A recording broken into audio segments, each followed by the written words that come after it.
दास जो ज्ञान देता है इसको सुनना इस पे विशेष मंथन करने की आवश्यकता नहीं है, क्योंकि मंथन वहां किया जाता है जहां हम स्वयं समाधान खोजने की चेष्टा करते हैं।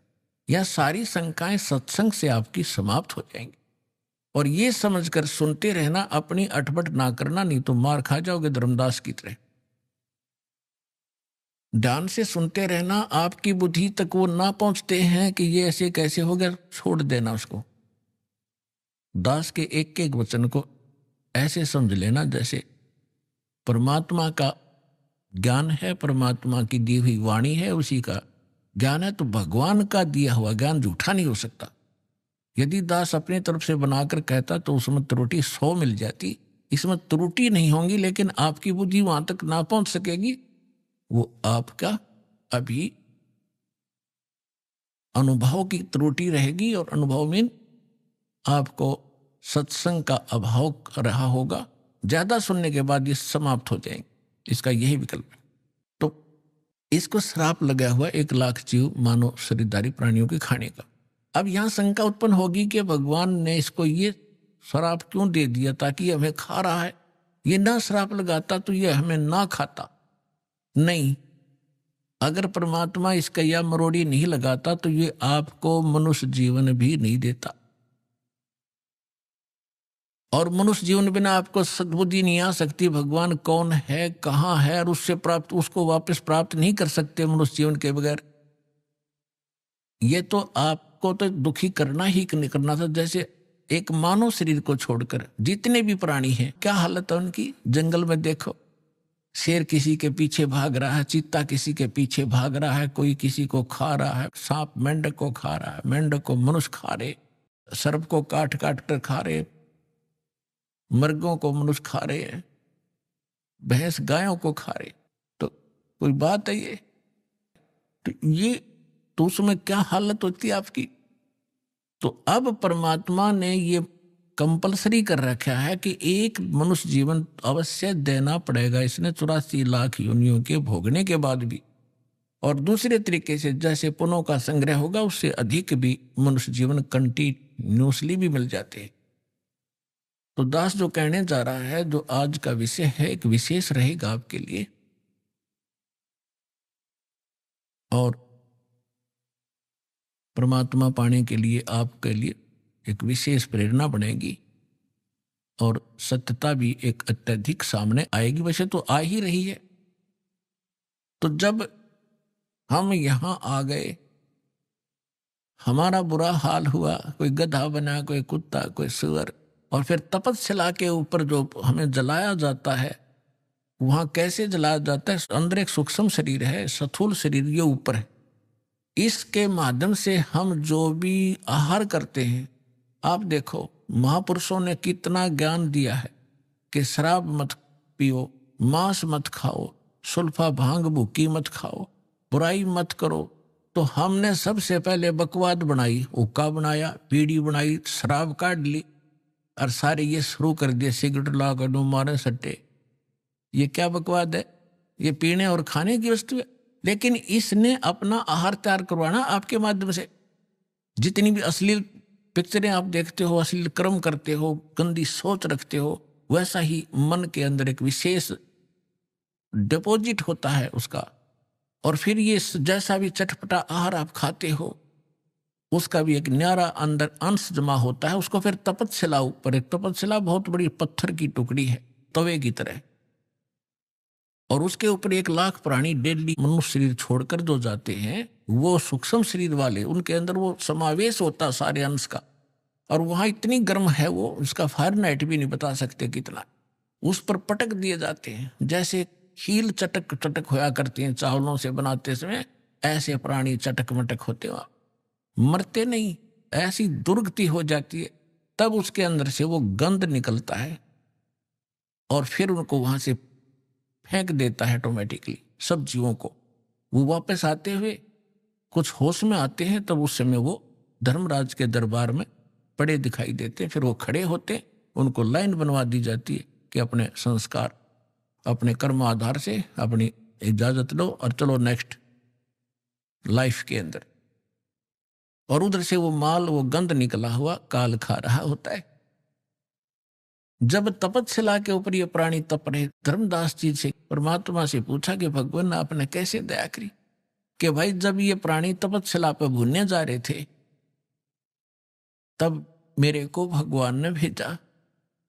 परमात्मा, धर्मदास तो समझ चुके थे, वो बाद में उनका समझ में आई कि सचमुच ये भगवान है। फिर भी परमात्मा ने अपने को छुपाने की चेष्टा की और क्या बताया कि धर्मदास जब ये तपस्या के ऊपर प्राणी भूनने जा रहे थे तब मैं वहां पर अपने पुत्र जोगजीत का रूप बना के आ गया। परमात्मा ने सबसे पहले, कबीर भगवान ने जब सृष्टि रची सतलोक की, उसमें सबसे पहले एक वचन से सब द्वीप प्रमाण सरोवर रच दिए थे, 16 द्वीप। फिर एक वचन से 16 पुत्र उत्पन्न किए थे, उनको वहां का प्रबंधक बनाया था।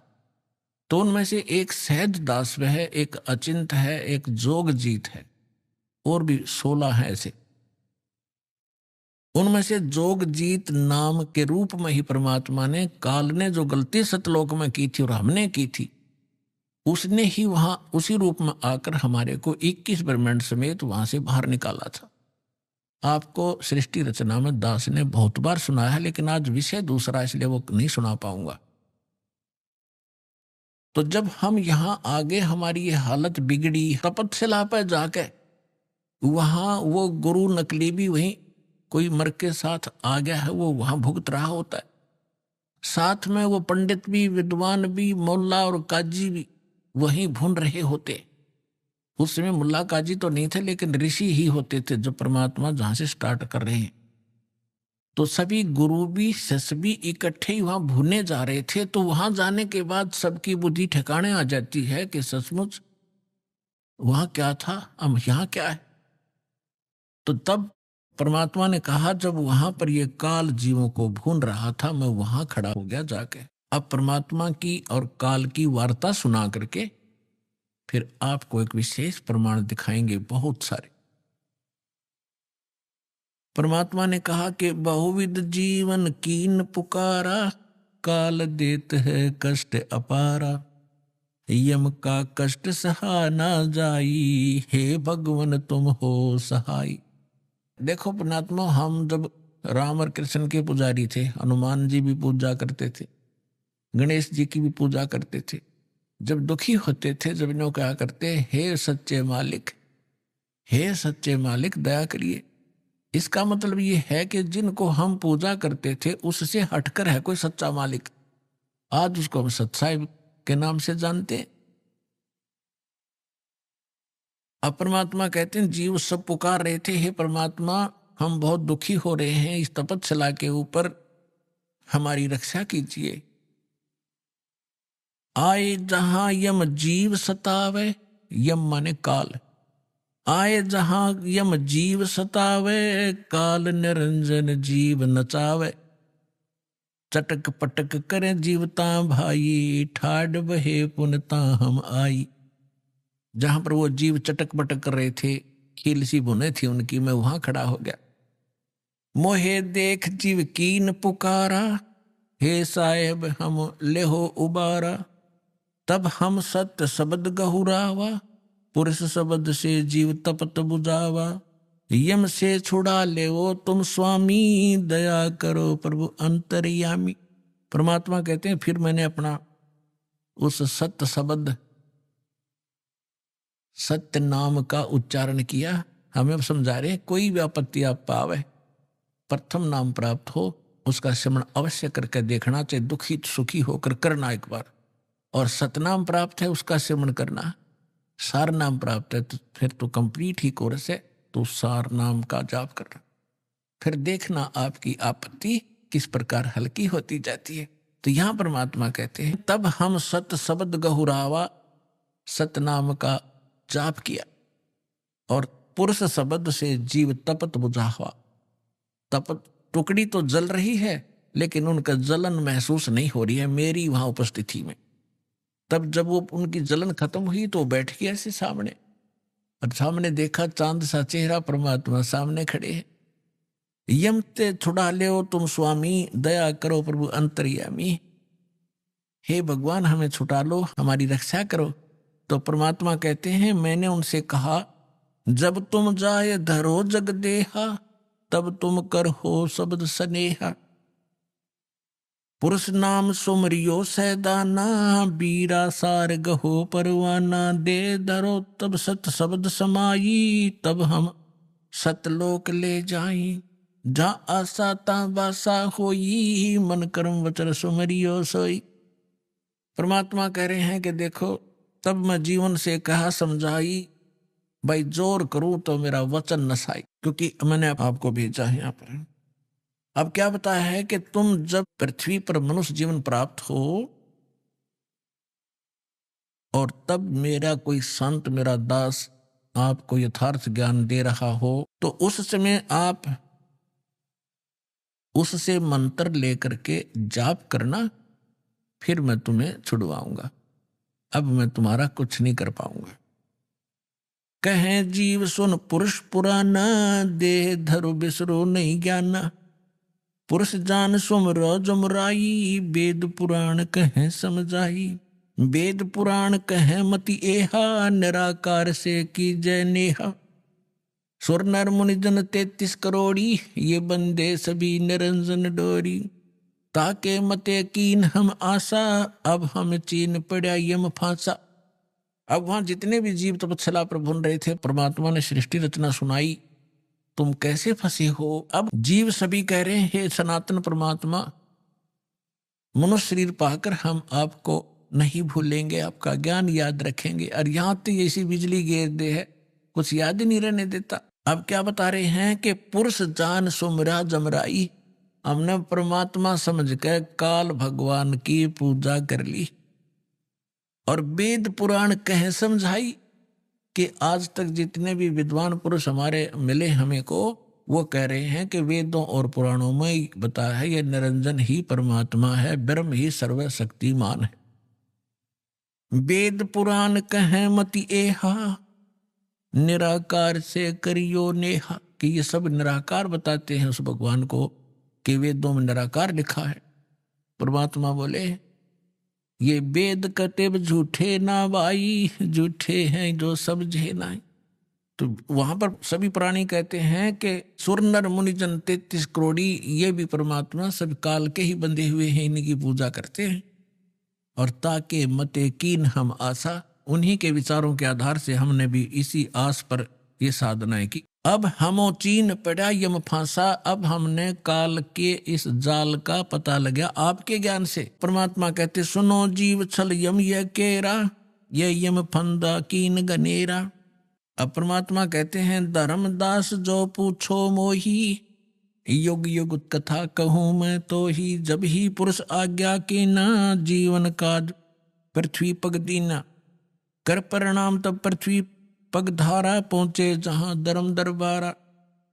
प्रथम चले जीव के काजा, पुरुष प्रताप शीश पर छाजा। आवत मिले धर्म अन्यायी, दिन पुन हमसे राड बढ़ाई।